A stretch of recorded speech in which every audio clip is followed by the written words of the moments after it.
আজকে যে আয়াত তিলাওয়াত করেছি, প্রথমে অর্থটা একটু খেয়াল করি।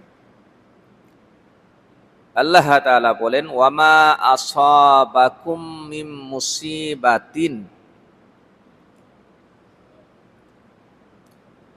তোমাদের উপর যত বিপদ আসে। মিম মুসিবাতিন মানে হচ্ছে যে কোনো বিপদ, ছোট্ট বিপদ থেকে শুরু করে একেবারে সবচেয়ে বড় বিপদটা পর্যন্ত। যে কোনো বিপদ যা তোমাদের উপর আসে, তোমরা বিপদে পতিত হও, কি কারণে হয় জানো? বিমা কাসাবাত আইদিকুম, সেটা তোমাদের কৃত কর্মের ফসল। তোমরা যা করো সেটার পরিণাম, সেটার পরিণতি হিসাবে বিপদ আসে। তাহলে আমরা যত ছোট বা বড় বিপদে আক্রান্ত হই, কোরআন বলছে এগুলো আল্লাহর তরফ থেকে আমাদের উপর চাপিয়ে দেওয়া জুলুম, অবিচার, নাকি আমাদের হাতের কামাই?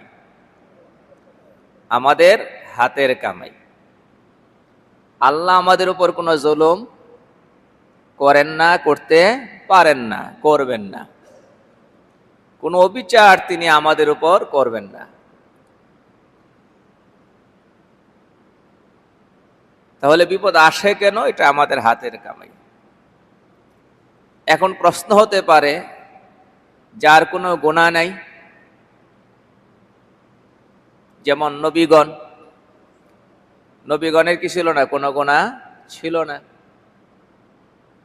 তাহলে তাদের উপর বিপদ কেন আসতো? এবং হাদিসের ভাষ্য থেকে আমরা জানি পৃথিবীতে সবচেয়ে বেশি বিপদ এসেছিল কাদের উপর? নবীদের উপর। আশাদ্দুন নাসি বালাআন আল আম্বিয়া। রাসূলুল্লাহ সাল্লাল্লাহু আলাইহি ওয়াসাল্লাম বলেন, সবচেয়ে কঠিন কঠিন পরীক্ষা, কঠিন কঠিন বিপদ এসেছিল আম্বিয়াদের উপর, নবীদের উপর। এরপরে যাদের ঈমান যত মজবুত তার উপর। সুম্মাল আমসাল ফাল আমসাল। তাহলে নবীদের উপর যে বিপদ আসে সেটা নিশ্চয় তাদের পাপের শাস্তি না, গুনাহের শাস্তি না। কারণ তারা কি করেন না? গুনাহ করেন না। আল্লাহ তাদেরকে গুনাহ থেকে হেফাজত করেন, সুরক্ষা দেন আল্লাহর তরফ থেকে। তারা মাসুম। মাসুম শব্দের অর্থই হলো যাকে সুরক্ষা দেওয়া হয়েছে। এরপরে ইমানদারদের ভেতরে যারা পাকা ইমানদার, ভালো ইমানদার, তারা চেষ্টা করেন গুনাহ থেকে বাঁচার জন্য। এরপরেও যদি গুনাহ হয়ে যায় মানুষ হিসাবে, তাহলে সাথে সাথে তাওবা করে ফেলেন, গুনাহ নিয়ে বসে থাকেন না। আবার এই ধরনের মানুষগুলোর উপরও দেখা যায় লং টাইম, লম্বা সময়ের বালা মুসিবত, বিপদ আপদ আছে। তো সেটা অবশ্য আর এক কারণে, অন্য জায়গায় আল্লাহ তাআলা সেটা বলেছেন। সেটা হলো পরীক্ষা। সেটা হলো কি? পরীক্ষা। ওয়ালানাবলুয়ান্নাকুম বিশাইইম মিনাল খাউফি ওয়াল জুই ওয়া নাকসিম মিনাল আমওয়ালি ওয়াল আনফুসি ওয়াস সামারাত ওয়া বাশশিরিস সাবিরিন। অনেক রকম পরীক্ষার কথা বলা হয়েছে। অবশ্যই আমি তোমাদেরকে পরীক্ষা করব, কিছু ভয়ভীতির দ্বারা, ক্ষুধার দ্বারা, অভাব, ফল ফসলের ক্ষয়ক্ষতির দ্বারা, জানমালের ক্ষয়ক্ষতির দ্বারা। আচ্ছা, আল্লাহ বলছেন সেটা পরীক্ষা। শিক্ষা প্রতিষ্ঠানগুলোতে পরীক্ষা আছে না নাই? সেই পরীক্ষা কি উপরে ওঠানোর জন্য নাকি নিচে নামানোর জন্য? জীবনের উন্নতির জন্য নাকি শিক্ষা জীবনের অবনতির জন্য? শিক্ষা প্রতিষ্ঠানে পরীক্ষা আছে শিক্ষার্থীদের শিক্ষা জীবনের লেভেলকে উপরে নেওয়ার জন্য। এইরকম ইমানদারদের জীবনে ইমানই পরীক্ষা আছে আমাদেরকে উপরে ওঠানোর জন্য। তাহলে এই দুই আয়াতকে যদি আমরা সামনে রাখি, তাহলে পরিষ্কার হয়ে যায় বিপদ আসে দুই কারণের যে কোনো এক কারণে। হয় গুনাহের শাস্তি স্বরূপ, পাপের শাস্তি স্বরূপ, অথবা পাপ যদি না থাকে, তাওবাওয়ালা মানুষ হয়, জেনে শুনে গুনাহ করে না, মানুষ হিসাবে কখনো গুনাহ হয়ে গেলে শয়তানের দ্বারা প্ররোচিত হয়ে নফসের কাছে হেরে গিয়ে পদস্খলিত হয়ে কখনো গুনাহ হয়ে গেলে যদি সাথে সাথে তাওবা করে ফেলে, ওরকম মানুষের জীবনে যদি গুনাহ আসে তাহলে বুঝতে হবে সেটা প্রমোশনের জন্য আল্লাহর তরফ থেকে পরীক্ষা। আজকে ওই পরীক্ষা সংক্রান্ত বিষয়টা আমার আলোচ্য বিষয় না। আজকের আলোচ্য বিষয় হলো পাপের শাস্তি হিসাবে যে কি হয়, বিপদটা আসে। আল্লাহ বলছেন মা আসাবাকুম মিন মুসিবাতিন, মিন এরপরে আবার মুসিবাতিন, এটা আরবি গ্রামার যারা বুঝে তারা ভালো বুঝবে যে এখানে একেবারে ছোট্ট ছোট্ট বিপদ থেকে শুরু করে বড় বিপদ পর্যন্ত সব বুঝিয়ে দেওয়া হয়েছে। সব বিপদ, ছোট বা বড় বিপদ, সব আসে আমাদের গুনাহের পাপের কারণে। একটা ছোট্ট গুনাহের দৃষ্টান্ত দেব, আর একটা সর্বোচ্চ গুনাহের দৃষ্টান্ত, ছোট্ট বিপদের দৃষ্টান্ত দেব, আর একটা সর্বোচ্চ বিপদের দৃষ্টান্ত দেব। বাকিগুলো আমরা মাঝখান থেকে বুঝে নিতে পারবো। ছোট্ট বিপদের দৃষ্টান্ত, হযরত আসমা রাদিয়াল্লাহু তাআলা আনহা, হযরত আবু বকর সিদ্দিক রাদিয়াল্লাহু তাআলা আনহুর মেয়ে। আসমা রাদিয়াল্লাহু তাআলা আনহার মাথা ব্যথা শুরু হলো, তিনি হাত দিয়ে মাথা চেপে ধরে সামনে যারা ছিল তাদেরকে লক্ষ্য করে বললেন যে দেখো, এই যে আমার মাথা ব্যথাটা, আমি বুঝি, বিশ্বাস করি যে আমার মনে হয় কোনো গুনাহ হয়েছে, সেই কারণে এই বিপদটা এসেছে। এরপরে তিনি এই আয়াত তিলাওয়াত করেছেন। এরকম বিশ্বাস যদি আমরাও পোষণ করতাম, এরকম বিশ্বাস যদি বলেন না আমরাও পোষণ করতাম, তাহলে গুনাহ করার পর অবিরাম গুনাহ চালিয়ে যেতে পারতাম না তাওবা করে আল্লাহর কাছে ফিরে আসতাম? কথা বলেন না, তাওবা করে আল্লাহর কাছে ফিরে আসতাম।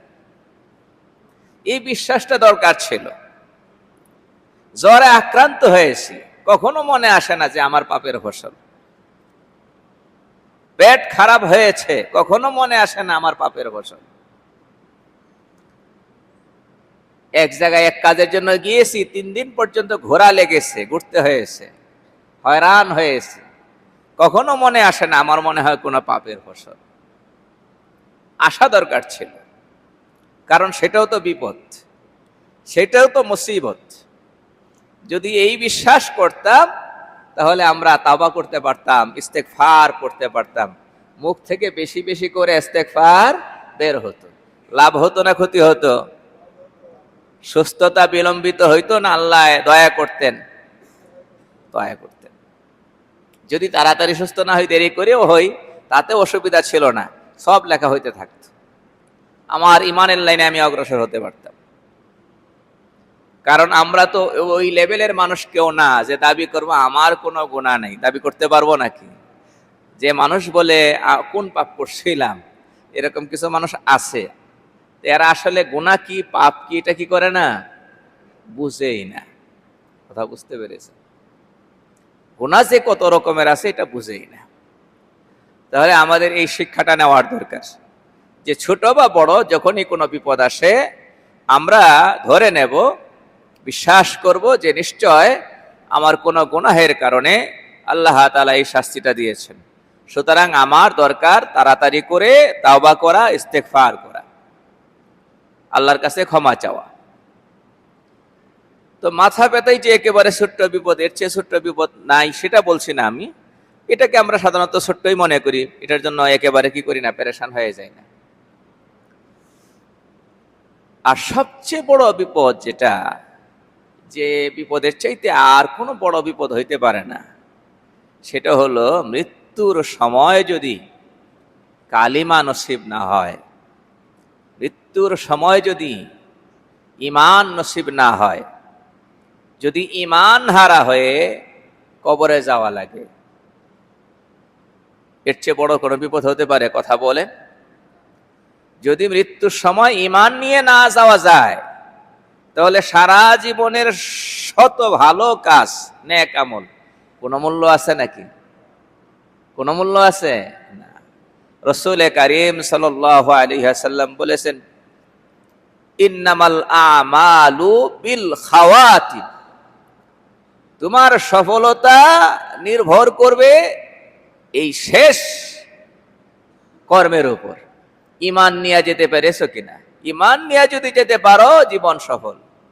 আর যদি মৃত্যুর আগে ঈমান হারিয়ে ফেলো, মৃত্যুর মুহূর্তটা বড় কঠিন মুহূর্ত। মৃত্যুর মুহূর্তটা বড় কঠিন মুহূর্ত। ওই সময় ঈমান ধরে রাখা সবচেয়ে বড় চ্যালেঞ্জিং বিষয়, সবচেয়ে বড় কঠিন বিষয়। কারণ শয়তান আপনার আমার পেছনে সবসময় লাগা আছে, দিনে রাতে সবসময় লাগা আছে। সে তার শক্তি খরচ করে, এনার্জি খরচ করে আমাকে ঈমানের লাইনে, আমলের লাইনে ক্ষতিগ্রস্ত করার জন্য।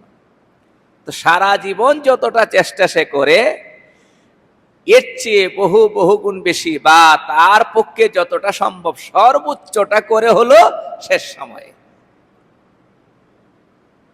একটা মানুষ যখন দুনিয়া থেকে বিদায় গ্রহণ করতে থাকে, তখন শয়তান তার চেষ্টার সর্বোচ্চটা করে। কারণ সে চিন্তা করে, এই মুহূর্তে যদি আমি তাকে বেঈমান বানাইতে পারি, তাহলে আমার সারা জীবনের চেষ্টা সফল হলো। আর যদি এই মানুষটা ঈমান নিয়ে চলে যায়, তাহলে আমার সারা জীবনের চেষ্টা ব্যর্থ হলো, বিফল হলো। এই জন্য ওই সময়টাতে সে সর্বোচ্চ চেষ্টা করে। রাসূল কারীম সাল্লাল্লাহু আলাইহি ওয়াসাল্লাম এই জন্যই হাদিস শরীফে শিখিয়েছেন, আমাদেরকে বলেছেন যে মানুষ যখন মৃত্যু পথের যাত্রী হয়ে যায়, যখন তার লক্ষণ দেখে, বাহ্যিক অবস্থা দেখে বুঝবে যে এই মানুষটা দুনিয়া থেকে বিদায় গ্রহণ করবে বা এই কিছুক্ষণের মধ্যেই মৃত্যু গ্রহণ করছে, এরকম একটা অবস্থা যখন বুঝবে, তখন তার পাশে বসে কালিমা পড়তে থাকবে। এটাকে বলা হয় কালিমার তালকিন। কালিমা পড়তে থাকবে, তাকে কালিমার আদেশ করবে না, এটা নিষেধ। কালিমা পড়েন, কালিমা পড়েন, এটা বলা যাবে না। কারণ এটা বললে, কারণ সে কঠিন সংকটময় মুহূর্তে আছে, মস্তিষ্ক স্বাভাবিক নাও থাকতে পারে। বিরক্ত হয়ে যদি বলে পড়বো না, বিরক্ত হয়ে যদি বলে ফেলে, তাহলে তো পরিষ্কার কুফরি হয়ে গেল, কালিমা পড়তে অস্বীকৃতি জানালো। তো এই জন্য এই কাজটা না করে বরং তার পাশে বসে বসে তুমি কালিমা পড়তে থাকবে। তার কানে আওয়াজ যাবে, স্মরণ হয়ে যাবে, সে পড়বে। এই কথা রাসূল সাল্লাল্লাহু আলাইহি ওয়াসাল্লাম কেন বললেন? বলেছেন এই জন্যই যে এখানে অদৃশ্যভাবে বিপরীত কাজটা হচ্ছে। শয়তান তাকে বিপরীতটা বোঝাচ্ছে। শয়তানকে আমরা চোখে দেখি না। নবীজি বলেছেন যে তোমরা কালিমার তালকিন করো। কেন? কারণ তাকে বিপরীতটা বোঝানো হচ্ছে, ঈমানের বিপরীতটা বোঝানো হচ্ছে। সে যদি সেইটাই বুঝে ফেলে আর সেটাকে গ্রহণ করে ফেলে, তাহলে তো সারা জীবনের জন্য, অনন্ত অসীমকালের জীবনের জন্য ক্ষতিগ্রস্ত হয়ে গেল। তাহলে সবচেয়ে বড় বিপদ কোনটা? বলেন না, মৃত্যুর সময় ঈমান হারিয়ে ফেলা। এর চেয়ে বড় আর কোনো বিপদ হইতে পারে না। এই উম্মতের সবচেয়ে বড় বড় আলেম, মনীষী যারা ছিলেন, আবিদ, আল্লাহর ওলি যারা ছিলেন, তাদের মধ্যে একজনের নাম হলো ফুদাইল ইবনে ইয়াস। হাদিসের কিতাবে, ব্যাখ্যা গ্রন্থে ওনার নাম পাওয়া যায়। যেমন বড় আলেম ছিলেন, তেমন বড় আবেদ, এবাদত গুজার ছিলেন। ওনার এবাদতের একটা উল্লেখযোগ্য এবাদত ছিল আল্লাহ রাস্তায় জিহাদ। লম্বা সময় তিনি জিহাদে কাটিয়ে দিতেন। উনি মক্কা মদিনায় এবাদতে সময় বেশি কাটাতেন, এই জন্য ওনাকে বলা হয়তো আবিদুল হারামাইন। ওনার টাইটেল ছিল, মানুষজন স্মরণ করতো ওনাকে আবিদুল হারামাইন। হারামাইন বলতে মক্কা মদিনা, মক্কা মদিনার আবেদ। এই মানুষটা যেহেতু ঈমান আমলের লাইনে, এলেমের লাইনে, ইবাদতের লাইনে এত বেশি অগ্রসর ছিল, এজন্য বহু মানুষ তার সান্নিধ্য গ্রহণ করার জন্য লালায়িত ছিল। ওনার কাছে গেলে, ইমানওয়ালার কাছে গেলে ইমান শিখা যাবে, আমলওয়ালার কাছে থাকলে আমল শিখা যাবে, এটাই তো নিয়ম। তো ওনার এরকম বহু মানুষ কাছে থাকতো, যাদেরকে আমরা বলি শিষ্য। কাছে থেকে থেকে ইমান শিখে, আমল শিখে। দেখলেই তো ইমানওয়ালা মানুষের সঙ্গে থাকলে ইমান শেখা হবে, এটা স্বাভাবিক। ব্যবসায়ীর সঙ্গে যার উঠা বসা, ব্যবসা শিখে ফেলে, এটা নিয়ম না? দুনিয়ার বাস্তবতা এরকম না? একদিন ওনাকে কেউ এসে সংবাদ দিল যে আপনার অমুক শিষ্য খুব বেশি অসুস্থ, একটু যদি দেখতে যেতেন। তিনি গেলেন দেখার জন্য। গিয়া দেখলেন যে অবস্থা তো একেবারেই সংকটাপন্ন। চেহারা দেখে, চোখ দেখে তিনি বুঝতে পারলেন মনে হয় কিছুক্ষণের মধ্যেই দুনিয়া থেকে বিদায় গ্রহণ করবে। তো সুন্নাহ হিসাবে তিনি তখন কালিমার তালকিন শুরু করলেন। কালিমার তালকিন একটু আগে বলেছিলাম, কালিমা পড়তে নির্দেশ দেওয়া নয়, আদেশ করা নয়, বরং পাশে বসে কালিমা শুনিয়ে শুনে নিজে পড়তে থাকা। তাহলে সেই মুমূর্ষু ব্যক্তি নিজে শুনে শুনে পড়বে। হযরত ফুদাইল ইবনে ইয়াস কালিমার তালকিন করছেন, মানে নিজে কালিমা পড়ছেন শুনিয়ে শুনিয়ে। আর সে বলছে যে কালিমা সম্পর্কে আমার কোনো আইডিয়া নেই, কালিমা কি বুঝি না, চিনি না। অবাক হলেন, মাথার উপর যেন বজ্রপাত হলো। কি করে সম্ভব? এত একজন ভালো মানুষ যে আমার কাছে অনেকদিন ছিল, ইমানের লাইনে, আমলের লাইনে এত অগ্রসর ছিল, আজকে সে মৃত্যুর মুহূর্তে বলছে কালিমা চিনে না, কালিমা সম্পর্কে কোনো তার ধারণা নাই। অবাক হলেন, মাথার উপর যেন বজ্রপাত হলো, এমনই লাগে। সেখান থেকে ফিরে আসার পরে তিনি বলেছেন যে 40টা দিন আমার এমন গিয়েছে, আমি অস্থির সময় কাটিয়েছি। রাতে শুইলে, বিছানায় শুইলে ঘুম আসতো না, দুই চোখের দুই পাতা একসঙ্গে হতো না। যেটা কি করে সম্ভব? ইমান আমলের লাইনে এতটা অগ্রসর একজন মানুষ মৃত্যুর সময় পরিষ্কার ভাষায় বলে দিয়েছে কালিমা পড়বে না, সে কালিমা সে জানে না, কালিমা সে চিনে না, কি করে সম্ভব? এই নির্ঘুম দিন কাটে, রাত কাটে, মানসিকভাবে অসুস্থ হয়ে গেলেন, শারীরিকভাবে অসুস্থ হয়ে গেলেন, একটা একটার সঙ্গে যুক্ত। শারীরিকভাবে, মানসিকভাবে কেউ যদি অসুস্থ থাকে, শারীরিকভাবে একসময় কি হয়ে যায়? অসুস্থ হয়ে যায়। এরপরে একদিন তিনি স্বপ্নে সেই শিষ্যকে দেখতে পেলেন। দেখলেন যে সে জাহান্নামের আগুনে জ্বলছে। জিজ্ঞাসা করলেন, তোমার এই পরিণতি কেন হলো? এই পরিণতি কেন হলো? তুমি তো ভালো মানুষ ছিলে। বলছে যে হযরত 3টা গুনাহে আমি অভ্যস্ত ছিলাম। কয়টা গুনাহে? বলেন না কয়টা? 3টা। 1 নাম্বার গুনাহ ছিল আন-নামিমা, চুগলখড়ি। 2 নাম্বার গুনাহ ছিল আল-হাসাদ, হিংসা। আর 3 নাম্বার গুনাহ ছিল শুরবুল খামর, মদ পান। মদ পান মানে সেটাও একটা বিশেষ কারণে হয়ে গিয়েছিল অভ্যাস। একবার কোনো এক রোগে আক্রান্ত হয়ে অসুস্থ হয়, চিকিৎসকের কাছে যাওয়ার পরে বলেছে তোমার চিকিৎসার জন্য ওই অল্প একটু মদ পান করতে হবে। এই যে অল্প একটু, এটা কিন্তু শয়তানের একটা টুপ। অল্প একটু পান করেছিলাম, এরপরে একটু ভালো লেগে গিয়েছে, আর একদিন অল্প একটু, আর একদিন অল্প একটু, এরপরে আস্তে আস্তে অভ্যস্ত হয়ে গিয়েছিলাম। 1 নাম্বার গুনাহ কি ছিল? আন-নামিমা, চুগলখড়ি। চুগলখড়িটা কি? এক ব্যক্তির কথা আপনি আর এক ব্যক্তির কাছে গিয়া এমন ভাবে বললেন, এই 2 ব্যক্তির সম্পর্ক শেষ, দুইজনের মধ্যে এবার বিদ্বেষ বাড়বে, ঝগড়া বাড়বে, ঝগড়া বাঁধবে। এটাকে বলা হয় কি? চুগলখড়ি। কি বলা হয় এটাকে? চুগলখড়ি। বুঝতেছেন নাকি? মানে দুইজনের মাঝে একজনের কথা আর একজনের কাছে নিয়ে নিয়ে কি বাজানো? ঝগড়া বাজানো, এটা সমাজে আছে না নাই? আগে অ্যানালগ যুগে অ্যানালগ পদ্ধতিতে ছিল, এখন ডিজিটাল পদ্ধতি ওটার সঙ্গে যোগ হয়েছে। মোবাইল ফোনে স্ক্রিনশট শেয়ার করে একজনের অডিও গোপনে আর একজনকে শেয়ার করে শুনিয়ে নানান রকম কমেন্টস করে অনেক সময় হয়,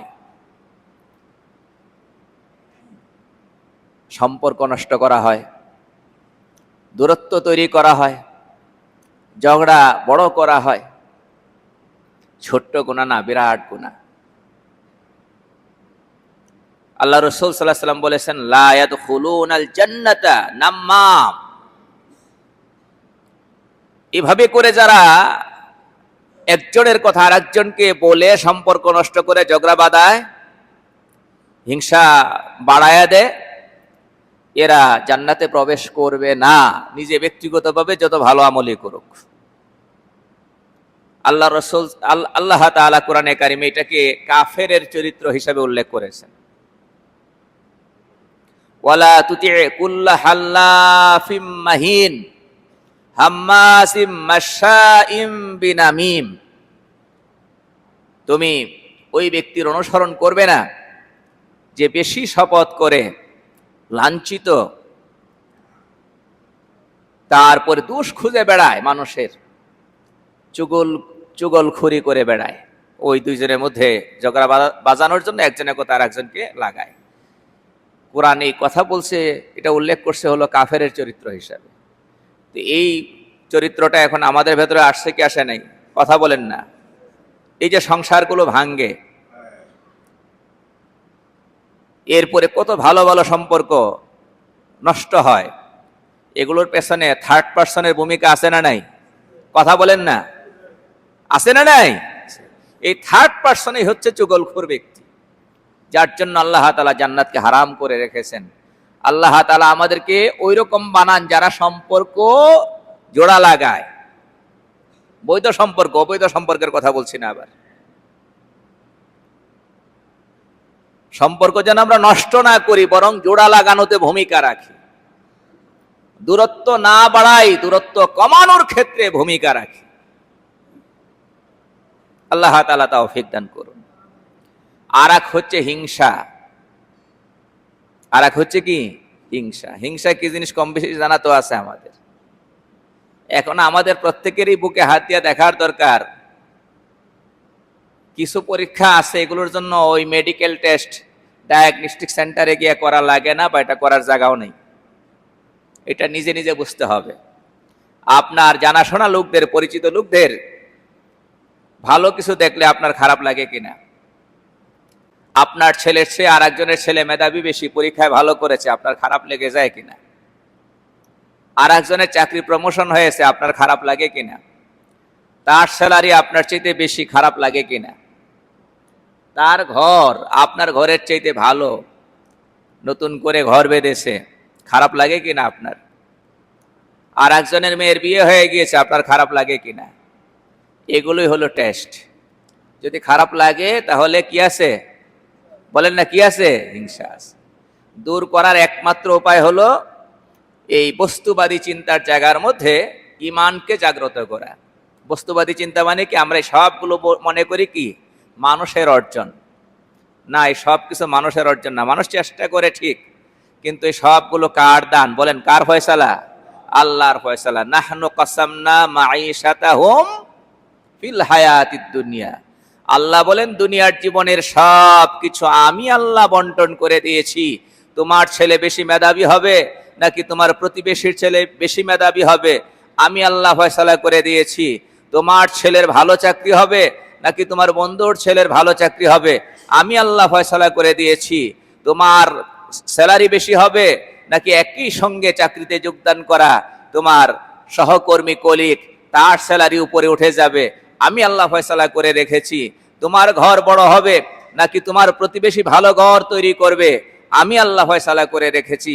আল্লাহ তাআলার এই কথার উপর যদি আপনার আমার বিশ্বাস থাকতো যে সব কিছু আসে থেকে, বলেন না, উপর থেকে আল্লাহ ফয়সালা করেন, তাহলে দোয়া করতাম তার জন্য এবং নিজের জন্য। আল্লাহর ফয়সালার বিরুদ্ধে অবস্থান নিতাম না। হিংসুক মূলত কার ফয়সালার বিরুদ্ধে অবস্থান নেয়? বলেন না, কার ফয়সালার বিরুদ্ধে? আল্লাহর ফয়সালার বিরুদ্ধে অবস্থান নেয়। এইটুক যদি আমরা বুঝতাম তাহলে হিংসা করতাম না। আর হিংসা করে লাভ কি? হিংসা একটা আগুন। তুই আগুনে প্রথমে কে জ্বলে? চুলা নিজে আগে গরম হয়, পাতিলটা নিজে আগে গরম হয়, তারপরে না ওখানে যা দিবেন সেটা গরম হবে। তাহলে চুলার উপরে কড়াই আগে নিজে পুড়ে, চুলাটা নিজে আগে পুড়ে, এরপরে না অন্যকে পোড়ায়। তাহলে হিংসুকের অন্তর নিজে আগে পোড়ে, এরপর আর একজনকে কষ্ট দেয় যার উপর হিংসা হয়েছে। আল্লাহ তাআলা আমাদেরকে হিংসা থেকে বের হয়ে আসার তৌফিক দান করুন। জান্নাত যদি চাই তাহলে হিংসা করা যাবে না। এই জন্য আল্লাহ তাআলা জান্নাতে যাদেরকে রাখবেন তাদের অন্তরে কোনো হিংসা দিবেন না। ওয়ানাযা'না মা ফি সুদুরিহিম মিন গিল ইখওয়ানান আলা সুরুরিম মুতাকাবিলিন। দুনিয়াও জান্নাত হয়ে যাবে যদি আমরা একের প্রতি আরেকজনে কিনা রাখি, হিংসা না রাখি। আল্লাহ তাআলা আমাদেরকে আমল করার তৌফিক দান করুন। ওয়া আখিরু দাওয়ানা আলহামদুলিল্লাহি রাব্বিল আলামিন।